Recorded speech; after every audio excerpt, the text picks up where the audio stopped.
होर्मुज पर कंट्रोल कर क्या अमेरिका असंख्य साल तक ईरान से लड़ता रहेगा?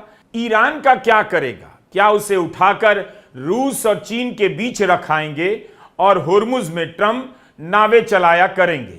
अगर होर्मुज पर ईरान का अधिकार नहीं है तो अमेरिका का अधिकार किस आधार पर हो जाता है? होर्मुज अमेरिका के किनारे तो नहीं है। ट्रंप ने अपने इस पोस्ट में लिखा है कि होर्मुज से गुजरने वाले मालवाहक जहाजों से अमेरिका 20% की दर से टोल वसूलेगा। ईरान के अलावा सभी देशों को यहां से जाने की अनुमति होगी और हम उन्हें सुरक्षा देने के लिए फीस लेंगे। अमेरिका होर्मुज का गार्जियन बनेगा। गनीमत है ट्रंप ने गार्जियन होने की बात की है, मतलब अभिभावक तक ही सीमित रखा है। पेरेंट होने यानी मां बाप होने का दावा नहीं किया, क्योंकि उन्हें पता है कि होर्मुज ईरान से सटा है। पेरेंट की दावेदारी ईरान की बनती है। अमेरिका कह रहा है कि होर्मुज खुला है, लेकिन जहाज तो गुजर नहीं रहे।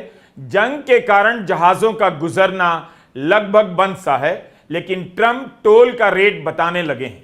ट्रंप को पता है कि ईरान होर्मुज किसी भी हाल में नहीं छोड़ेगा।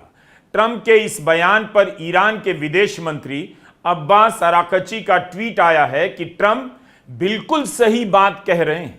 जो भी होर्मुज में सुरक्षा मुहैया करवाता है उसे इसके पैसे मिलने ही चाहिए। ईरान हमेशा ही होर्मुज का गार्डियन रहा है और हमेशा रहेगा, लेकिन 20% फीस बहुत ज्यादा है।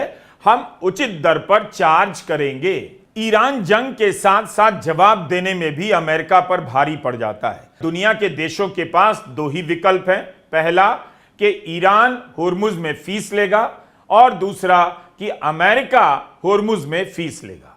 तो होर्मुज से मुफ्त गुजरने की बात अब खत्म हो जाती है। किसी भी देश या कंपनी के पास विकल्प नहीं बचता है कि होर्मुज से बिना पैसा दिए अपने टैंकर ले जाए। यह बात ट्रंप के भी खिलाफ है, जो कुछ दिनों पहले तक कहा करते थे कि होर्मुज से आवाजाही फ्री होगी। जब ट्रंप ही अपनी बात से पलट गए और 20% मांग रहे हैं, तो इससे कम में ईरान को फीस देने में किसी को समस्या नहीं होनी चाहिए। अराकची की बात का यही मतलब है। होर्मुज के कारण सऊदी अरब ने बाब अल मंदाब के रास्ते अपने तेलों को बेचना शुरू किया, मगर यमन के सना एयरपोर्ट पर हमले के बाद ईरान के समर्थक हूथी गुट ने बाब अल मंदाब को बंद कर देने की धमकी दी है। अगर यह रास्ता बंद हुआ तो खाड़ी के देशों के लिए निर्यात का दूसरा विकल्प बंद हो सकता है। दुनिया में तेल बहुत महंगा हो जाएगा। इसी तरह की धमकी अप्रैल में भी दी गई थी, लेकिन इस बार हालात पहले से ज्यादा गंभीर लग रहे हैं। होर्मुज के बंद हो जाने के बाद भी सऊदी को ज्यादा नुकसान इसलिए नहीं हुआ कि उसने अपनी पाइपों के जाल से तेल की सप्लाई लाल सागर तक पहुंचा दी और वहां से निर्यात किया। हूथी ने भी नहीं रोका, लाल सागर तक सऊदी के तेल को जाने दिया। अगर इस बार हूथी ने बाब अल मंदाब पर रोक लगा दी तो सऊदी अरब के लिए होर्मुज और लाल सागर दोनों रास्ते बंद हो जाएंगे। हूथी ने धमकी दी है कि रास्ता बंद हुआ तो तेल के दाम $200 तक चले जाएंगे।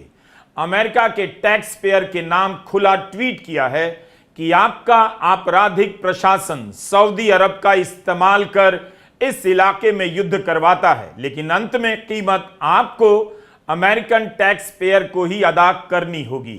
तो क्या अमेरिका यमन के बहाने सऊदी अरब को इस जंग में घसीट रहा है?